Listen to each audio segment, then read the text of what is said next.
Hey guys, Steven here, Fanatic Perspective. I got my good buddy Austin Taylor on here. You guys hear me talk about Austin all the time. You guys have seen Austin on this channel plenty of times as the guru of the Big 12. But now things are we're expanding Austin's role here because he's also a neighbor of mine in the DFW area and a Cowboys fan. So we're about to talk about our favorite stupid team, if you will. Austin, how you doing today? Good man, hanging in there, hanging in there. Yeah. So 1-2, just lost a game at home to the Ravens. We now lost two straight home games, three straight if you count the playoffs after winning 16 straight at home. So that's no bueno. 1-1 against the AFC North, and then we lost our lone game against the NFC. Tomorrow night we are playing the New York Football Giants in New York. Austin, I'm gonna get cut to the chase, man. The defense is trash. They are giving up record numbers on the ground. Guys are fighting about people playing superhero ball. There seems to be a disconnect for the longest time about how much toughness matters, especially at the line of scrimmage or the point of attack. And now it's permeated all over this football team. So what I want to cover with you today is what can be fixed this season and what is out of reach. Like what I mean, let's be realistic, right? So starting with the defense, just what you've been seeing, what can we fix in your opinion? Yeah, that's loaded question. I'm gonna start out. I got three little nuggets pulled up, and this should be no surprise to any Cowboy fan. Here we go. Opponents' yards per rush, number 32 in the league, 5.4 a carry. Opponent rushing yards per game, 186, number 32 in the league. Opponent rushing touchdowns per game, 2.7, number 32 in the league. I mean that we could honestly end the video right there with just how bad, the rushing defense is, how bad your rushing attack is. But sticking to the Historically deep, bad. yeah, historically bad. And those are two areas in the NFL where, I mean, that's a bad recipe. Can't stop the run and can't run. But again, to stay on the, focus on the main thing, stopping it, fixing it, what can be fixed. Man, honestly, I don't know right now. I really don't know. And I hate that we take time out of our day to talk about this and break it down. But how many Twitter clips do we text each other a week and we don't even say anything? It's just, hey, watch the line on this play, and it's just abysmal. You're not getting anything out of Mozzie Smith. You're not getting anything off the edge. You get the occasional effort play from a Micah or a D-Law. But honestly, I was listening on the radio, the ticket. I'm a big P1 guy, and they were, the question was, have the times passed Mike Zimmer? And I didn't want to come to terms with that because I do like Mike Zimmer. I respect him. He's been in the league a long time. He's paid his I do as dues. well. But going back and watching, especially this Ravens game, it's scary, man. It's scary. It really is. And I guess you can say, oh well, man, we got to get tougher. Oh, we got to scheme it up a little bit. But we don't have a Justin Matabuke walking through those doors. And that guy's a problem. And I don't know why it took him so long to kind of come along, but dude is a stud. Okay, so you've missed in the draft, you've maybe missed in free agency there, but when it comes to schematically, maybe if you have something, I'll piggyback off of it, but I am almost out of answers, not even a third through the season, because I don't know if I've ever seen edges and noses get washed as badly as this Cowboys team does. And that is me being totally honest. If you disagree, I'd love to hear it, but that's kind of where I'm at. No, it's very discouraging. So on the Mike Zimmer point on if he's washed, right now the answer looks like yes, but after the first week, they were also gloating about not only running three defensive plays and everything was Gucci and all this type of stuff. And then the milk went bad very fast. The thing is, this has been an organizational challenge with toughness, phone booth football, whatever you want to call it, because the Ravens is a whole other category because of Lamar Jackson. I said this in my post game. They are the most unique offense. He is the most unique football player in the league. He's the most unique football player we've seen in decades. That's why he's 21-1 against the NFC, because we don't see him often. None of these teams do. So it's like preparing for the triple option in college football, right? Your keys, it's hard to get your keys together in 1 week. You can get your keys together for a bowl game or for over extended time, but not, when or if that person's in your conference, right? So the same thing with the Ravens. The problem is it happened the week before against the Saints. Alvin Mhm. Kamara, how many times did you get him on the ground, right? Or Taysom Hill getting to the edge? It happened against the Green Bay Packers in the playoff game, with your season on the line. You couldn't stop them. Aaron Jones running all over the place. So this is a recurring. The Buffalo Bills. We'd go all the way back, right? Switch the coordinators. Don't matter. My thing is with Zimmer, I was told that we were going to be tougher, that we were going to be better with our interior line, we were going to be better at linebacker, and I've seen none of that, personally, quite frankly. So things that can be fixed and mitigated, I think communication, you can always be better in communication. There's stuff on film where, like, Maris Leifau saying, hey, I got the jet sweep, I'm coming out there, and Dono, for whatever reason, is not hearing him and doing his own thing, right? Which goes into Micah's whole superhero ball thing. I think for Mike Zimmer, it's very simple. Either the comms are straight and you're going to do what I ask you to do, or you're not on the field. And if we have to put somebody out there that's lesser talented that gets beat, they get beat. But at least we ain't going to get beat because we're out of position. We're not going to get beat anymore because you jumped out of your gap, right? Gap integrity. That has to matter. Like, we got to go back to JV football and run fits. Basic run fits against toss sweep. Basic run fits against power. Basic run fits against counter, right? Like, if we can just start there, then at least that would be a marked improvement from what I'm seeing. But then that also leads us to the next thing. Because of the effectiveness of how people are able to run the ball, you've only forced 8 incompletions the last 2 weeks with Derek Carr and Lamar Jackson. So you got to figure out a way to make people one dimensional. Um, I think the biggest thing they can improve is the comms and accountability. I think Micah and D-Law, those two guys in particular, if you want to include Trayvon Diggs in the secondary, they got to have a come to Jesus. I'm gonna say the words we all hate to hear. Maybe even a players only meeting. Mhm. Something already. It's Mhm. that bad because Yeah. I don't. To your point though, and I'm gonna hand it back to you. You can't fix tough. That's what you can't fix. Yeah. And Mozzie, I'm calling people out by name. Mozzie and them getting literally thrown out the club. I don't know how to fix that. Yeah. Yeah. I So mean, and I'm looking, opposing red zone scoring 90%, number 32 in the league. Opposing touchdowns a game, 4, number 32 in the league. I mean, I am a glass half full guy. You know that. You've known me for a while now, truly. If we weren't number 32 in every major category, I might be able to say, but it just, I don't know. I'm looking, even at just personnel, you can't fix tough. I understand it. And I know these guys know how to play football. You're not a pro if you don't know how. But again, I take it back to what I'm saying. Did you upgrade on the edge this offseason? No. Did you upgrade? I mean, maybe Marshawn Nealon, maybe, even though yeah, but Derrick you lost Henry, Sam Williams. So to for me, sure. And it's exactly, you have a Linval Joseph who, let's be honest, damaged goods. You have Chauncey Golston, who, man, he tries, but let's be honest. I mean, who are they moving? Who are those guys moving? Who is handling any? I don't even. Gosh, Giants D linemen. Don't get me started. That could be a problem tomorrow. I know the Giants are the Giants. We'll get to them soon, but I just think when it comes to personnel, you have 2 corners that are absolutely abysmal in run fits, and Trayvon Diggs and Kalen Carson. God help his soul. I don't want to say God rest his soul. God rest his soul on that one missed tackle attempt that might have been the worst missed tackle attempt in Cowboys football history. But I mean, the brother got baptized quickly, and he's gonna find out that Malik Neighbors tomorrow night. What's he gonna do? I mean, so I don't know.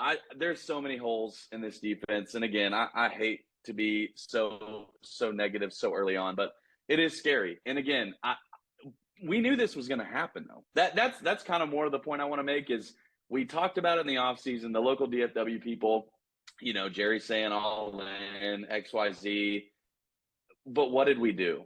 This is not the same team as last year. It's not. It's just not. And it's not the same team as 2021, 2022 even. And you look at some holes that are guys missing, and I like, the Overshown and Leaf out, and CJ Goodwin can give you a couple good reps, but it's not the same team. Stephon Gilmore was there. We let him walk, right? There are glaring holes where I'm like, we You had could a have. healthy Deron Bland. Yeah. Sure. Yeah. We could have and we didn't, and I think that's more upsetting. But as a fan, I sit back and I honestly just think, what did you expect? It's don't get me wrong, I was upset, when we lost to the Ravens, like any other Cowboy fan. But I'm less upset because I almost am expecting it, and that's a very dangerous spot for a fan to be. So I digress. I'll put a bow on the defensive side. We'll move to offense. The Cowboys, again, now the big issue is the front office and the ownership and all that. We can't change that. So that's a can't fix, right? We got to figure out how to work around it. But I will say a fundamental issue is they seem to try to get, especially defensively, what I've noticed is they try to get the toughness from the coach. Like, before when we had problems before, we went and got like a Rob Ryan or somebody. Like now we got embarrassed in the playoff game. So let's go get Coach Zimmer. And you're not giving these guys all of what they need. So that's why I'm not all the way out on Zimmer, because I don't know what Dan Quinn allegedly did want bigger tackles and those things, and he's kind of showing you that and what he's trying to do in Washington. So You saw it the other night. So who was out of line there, right? But they try to get it from the coaches or whatever, but it needs to come from the team. It needs to come from the locker room. The Steelers are known for no middle, right? Like Hayward, all those dudes. No, you ain't coming up here. Ravens, same thing, right? Like there's just certain fundamental things, that principles off of straight, whether we win the game or not, you ain't gonna run the ball down my throat. That's not gonna happen, right? Like you got to go outside. You got to do whatever else, right? Play to I don't got athletes or whatever. Do that, but don't run the ball. Like as a man, don't do that, right? And I think that's what's tough for us as football guys to have to digest. So if they can at least solve that, and if they give it up in the past, they give it up in the past. I'd rather these quarterbacks who are struggling across the league, I'd rather you just sell out and then let things be what they be. And if people start throwing the ball over our heads, so be it. I can't take the run stuff anymore, because it's just taking the air out of the football on the other side, because let's go to the offense. So not only can you can't stop the run, but you can't run. So we're a completely one-dimensional offense, and we're a one-dimensional offense that has, outdated passing principles. We just have very high-end talent that's able to move the ball when, through shell coverages and all this nonsense. But like 2-minute drill when it's too high and easy. So okay, same question on the offense. What can be fixed, and what do you got to live with? I hate that my first thing I want to say is, where's Dalvin Cook? Because again, like Ezekiel Elliott, shell of himself. I mean, I think Rico Dowdle could be a nice third running back on a playoff contending team, not where he's getting the rock as much, essentially. But you kind of go down the list. You have Tyler Guyton, who has showed his tail. And I'm not saying Tyler Guyton's not going to be a stud one day, but he's a rookie. Him and Cooper Beebe have shown their tail multiple times. And again, do I hope they're great? Do they show characteristics? Yes, but it is very hard to flourish in this league as a brand new blue rookie. Like it just is. You have one guy that can get open in man coverage, seemingly, truly. You have the Michael Gallup disappearance last year and his retirement. Okay, I guess we'll let you walk, buddy. You look at the list, you like Brandon Cooks, you like Jake Ferguson. When you get Jake Ferguson, he's about as dependable as, a pencil on a chalkboard. It's just there. It's there. It's not there. But again, man, I think it was the first thing I said in the video. If you can't establish a run in the NFL, you don't have anything. And we've had this kind of outdated, we love the run principle as Dallas Cowboys really since Emmitt Smith. It doesn't matter if it's Julius Jones, Marion Barber, Troy Hambrick in the early 2000s. They are married to the run game, no matter who the personnel is. And I think this is one of the first glaring years where you have personnel where you're like, we have three runners who effectively cannot get us 4 to 5 yards on any given down. Love Deuce Vaughn at Kansas State. The experiment is fading. It just is.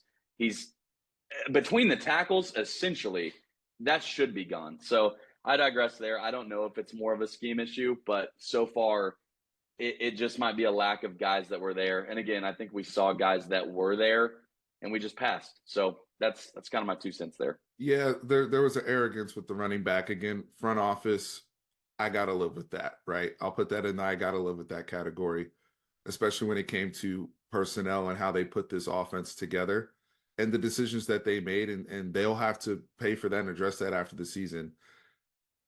A lot of people are going to look at Dak Prescott and CeeDee Lamb first and foremost. Those are the high money guys. They're going to be held accountable. They got to deliver. They got to play ball no matter what, right? But when I look around the league, one of the things I ask myself is, if I have those two type of I have assets, right? Those guys both are getting what 4-year extensions, and so we're saying, hey, we're trying to win with you guys. We're making you guys the highest paid players at your position. Dak, you're the highest paid player in the league.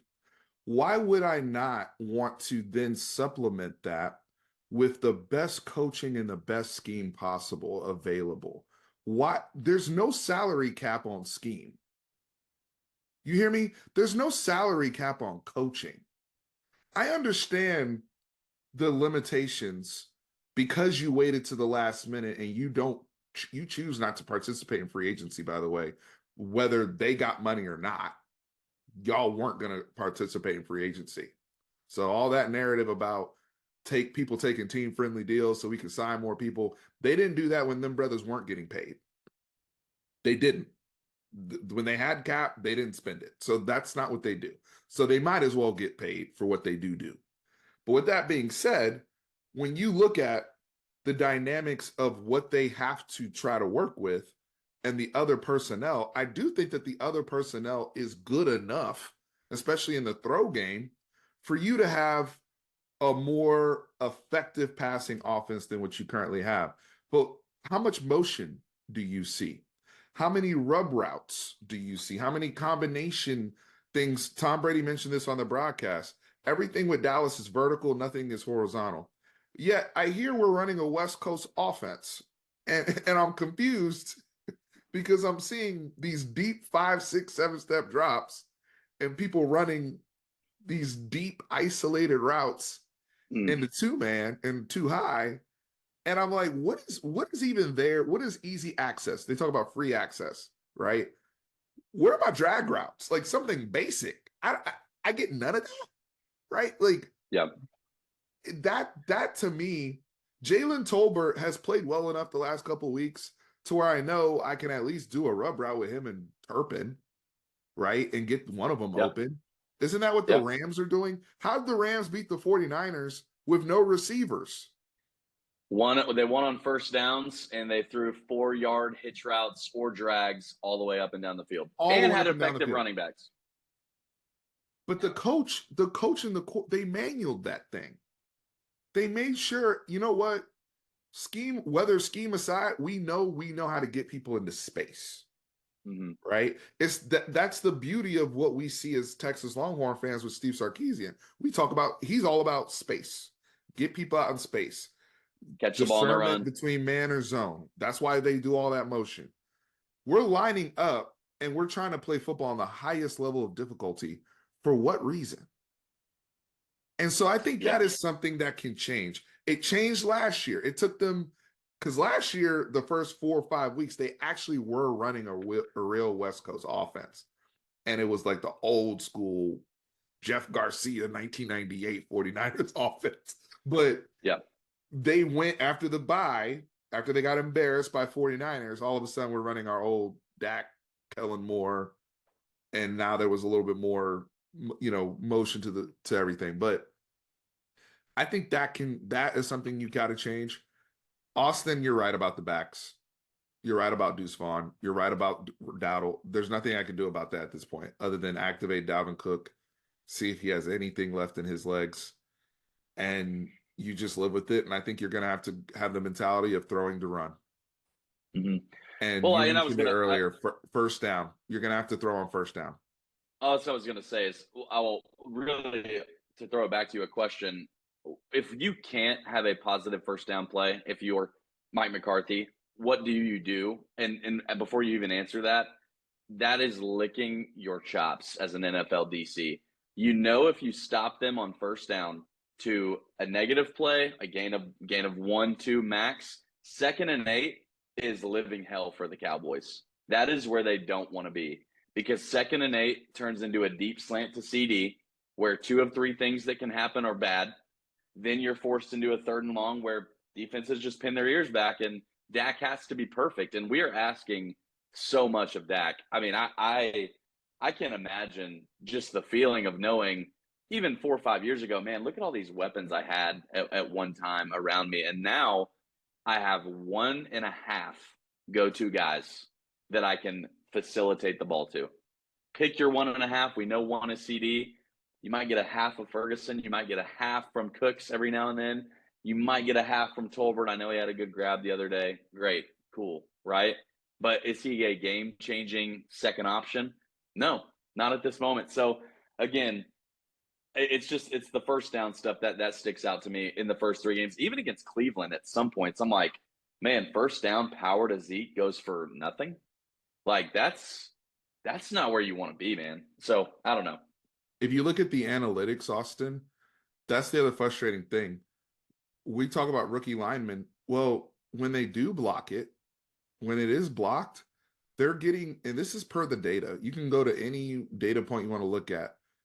They're getting the least amount of yards that one could get. I mean, they're showing you runs where, for example, hey, this run is blocked to where you should, if you're good, you get 9 yards.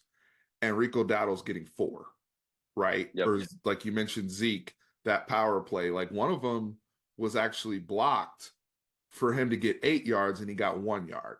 Like he trips and tackles himself. Deuce Vaughn, love the kid, love his heart. He's not an NFL back. I've seen enough. Yep. Darren Sproles had power and speed. He doesn't have either of those things. Not now. He's Not quick, now. but he doesn't, and he's not, and he doesn't have like crazy, oh my God, like Turpin type speed. He doesn't. Mm-mm. So it's in a game, like, yeah, that's why he goes off in the preseason. It's cool against them dudes, but Yeah. against real defenses, it's just he's not, and also it's a giveaway when he's in the game because he can't block. So he No. either has to get the ball or it's a pass. Yeah, I saw him standing next to Chase Young after one of the plays Dak went down, and I'm like, you're asking this guy to pass pro him? I just like that's malpractice at that point. Like that's like a fifth grader trying to block one of us. It's just literally size wise. And we saw it at K State. To your point, the toughness. Have we seen Deuce Vaughn run away from someone at the NFL level? No. I don't think we have. We saw it at K State against Big 12 defenses, but I think we drafted him in hopes of, oh, he's going to immediately translate and do that stuff. And it's a whole nother level where it's tough. And we've talked about this kind of before in years past. How did you stop those Oklahoma offenses back in the day with Baker Mayfield, Kyler Murray? You went on first down, right? And I'm not in any way comparing this offense to those. I wish they were half as dynamic as those were, but they want to run and gun. They want a tempo. I think that's ideally what Mike McCarthy wants to do. He doesn't necessarily want a 13-play scoring drive. He would like to probably score in 6 or less. And if you had to tell me, hey, Cowboys are going to have X amount of 6 or less scoring drives tomorrow night, I'm probably taking the under because if we know it, it's not a secret to Dayball and those guys up there. So ending on a positive note before we touch on the Giants, the thing is what they're gonna have to do I think where we both agree here, aggressive on first down, creative on first down, making, setting drives up, right? Getting that chunk yardage early, making third and manageables because Dak can manual himself. If it's 3rd and 4 and under, he's picking that up for the most part. Mm-hmm. Um, Yeah. even with CD bracketed or whatever, I think Dak has worked well enough with the others to where they can beat man or zone. And to Dak to hold his feet to the fire, he is going to have to focus on starting these games just sharper. My thing with Dak is he's not a dart thrower. And what I mean by that is he's not the guy that's going to hit the target point blank every single time. Some people have gotten a little annoyed by Tom Brady, grading every throw. That's what he does, and that's the standard he holds himself to. But we have to also remember Tom Brady was a dart thrower. He was a guy that was uh, Austin, correct me if I'm wrong, but he was drafted to be a MLB pitcher out of high Yep. school, right? So Yep. that's a guy. His Superman ability was he's going to hit bullets, right? But a lot of NFL quarterbacks aren't necessarily dart throwers, but they can be very, very good quarterbacks by manipulating the defense, finding holes, and moving the rock downfield. That's what Dak Prescott is good at. Now, since we don't have an offense that's asking him to do that, he's not a bad dart thrower, but we can be good enough to where we can, manipulate things and be efficient and effective down the field and winning on first down. I think he's also going to have to use his legs a little bit more to try to open things up. And the saving grace before we get to the Giants game, this should lead me into the Giants game. Most of this league is mediocre as hell. That's the saving grace here. We're 1-2. A lot of people are 1-2. Some people, Joe Burrow and them are 0-3. There's a lot of teams out here that are also on the struggle bus and also talking about the same issues we're talking about. And I think, if you're able to just stay alive, win enough games, be around at the end of the season and be healthy, then it's about matchups, right? And you never know. So what are you looking to see tomorrow night in the Giants game? Obviously you need to win, but just Yeah. what are your expectations? I mean, I'm just looking at a couple of their defensive statistics. They're, 20, 21, 22. I mean, they're a lower third defense in this league. They can be had. I mean, we can score on them. I'm looking at opposing red zone scoring percentage. They are number 7, 33%. Pretty good at kind of a bend don't break style. I'll ask you this question and I'll ask myself and I'll answer it. Is this a must win game? I'm going to say yes. I'm going to Yes. say yes with this NFC East. Eagles still looking a little perennial, though I do think they can be had as well. But Washington with Jaden Daniels, I really liked what I saw on Monday night. And again, we know Dak's record against the Giants. I don't know what it is off the top of my head. It's a lot He to a hasn't little. lost a game against the Giants since his rookie season, 2016. Okay, He's undefeated exactly. against the Giants since then. That's what I thought. It's a lot to a little, like 8-0, 12-0, something like that. I think, you know, I guess from a fan perspective, I'm not worried about the road. I'm not, worried about any of that stuff. There'll probably be more Cowboy fans, maybe not more Cowboy fans, but Cowboy fans show up in the Meadowlands. They always have. Yeah, we I travel just think, well on the road. yeah, which is so funny. Quick pivot. Why are there always more opposing fans in AT&T Stadium when we're playing at home, but there's more Cowboy fans wherever we go on the road? Have you Ask noticed that? Jerry that question. Insane, right? Insane. I digress. Anyway, I want to see a little bit of what you said. I want to see us win on first down, defensively and offensively, and I think you'll know that very early on. Kind of what time it is when the game starts. Like, what time are these boys really on? I want to see just more dynamic playmakers making plays. We talked about it last week. 88 hurt your football team last week. From the bantering on the sidelines, from the body language that's become headlines in and of itself. Buddy, you got paid. You got yours. Your job is to win now. And I get it. Some people say, well, you don't get it, man. You're not in the league. That's fine. But your job is to win. You should have no other concern but doing the best to help your team. And we talk about it. That's why camp matters. That's why holding out hurts not only you, but your football team and everybody that's associated with it. You can't be high dollar like that and get punched on the 5-yard line. You can't. I'm not saying that wins the game, but let's just say he scores there. You The never know. margin was close enough. It ended up being a Right. 3-point game, and you Right. have the only turnover that we had inside the 10 on somewhere you got to know to put the football away, right? Especially Right. you catch it, you're going over the middle. You're catching a slant in traffic. Right. I mean, he knows that, right? And I think that's where he spiraled. You got to rein that. I completely agree on CD. He I think the best thing for him though is the short week and getting right back on the field. I think that's a good thing for Yep. CD, and I do think he'll respond and have a big game. I think they'll try to scheme up some stuff early, jet sweep, all that type of stuff. Here's the way I look at the Giants game real quick, Austin. Keep the same mental energy over these guys. It's a must win because it's a division game. All division games are must win games. But B, you guys have beaten them you guys have dominance over this division. Own them. You So own them. so continue that. I want them in the second quarter saying, here we go again. Whether it's a big play, the last few years it's been big plays on special teams that have just made them spiral. They will spiral. Daniel Jones will spiral if you give him reason to. It all has to be is a strip sack, something, right? To make them go, here we go again. And you'll be in a good spot. And I think that'll also rejuvenate the Cowboys from a standpoint of, okay, the sky's not falling. Let's get to 2-2. It's kind of a mini bye after this, Mm-hmm. right? Yep. And now Zimmer and the staff can try to change more things. Because if they lose this football game, they will be calling for McCarthy's head. Yeah. They let's just Dead man walking. Dead man walking. so Austin, I appreciate you coming on, folks. We're gonna try to do this on a weekly basis, just talking boys, real quick check-ins through the week. This one is good because we're right before day before game day. But I really appreciate you coming on, man. I know it's been a tough week, but we're trying to figure out what is realistic that we can fix. Let us know in the comments. Help us, because I'm struggling. Same. Right? Same. Help Both me. are. Y'all let me know what we can't fix, and y'all say, Steve, Austin, we're so far gone on this part, right? So let us know. Subscribe a whole bit. I'll have Austin's Twitter information. You can follow him on there.